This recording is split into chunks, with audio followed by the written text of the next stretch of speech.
During நம்ம வந்து ஒரு டிகிரிக்கு போகலாம். இப்போ 10th அப்புறமே நம்ம டிப்ளமோ படிக்கிறதுக்கான ஆப்ஷன்ஸும் இருக்குது. அதுக்கப்புறமா +2 முடிச்சுட்டு ஒரு டிகிரி கோர்சஸ் பண்ணுறதுக்கான ஆப்ஷன்ஸும் இருக்குது. ஸோ இதில் எது பெஸ்ட்டாக இருக்கும் சார்?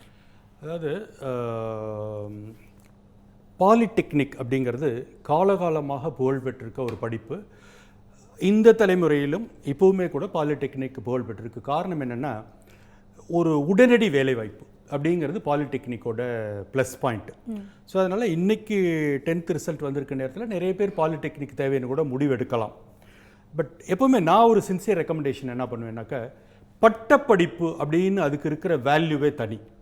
அதனால் சிரமத்தோட சிரமம் பார்க்காம இன்னொரு 2 வருஷம் +2வும் முடிச்சுட்டு ஒரு டிகிரிக்கு போகிறது தான் சரியானது.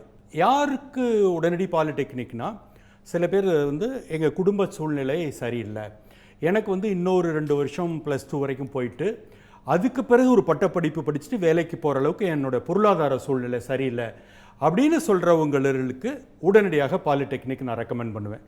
மற்றவர்கள் அனைவருமே +2 போயிட்டு ஒரு டிகிரி போகிறது தான் அவருடைய எதிர்காலத்துக்கு சிறந்ததாக இருக்கும். Okay sir.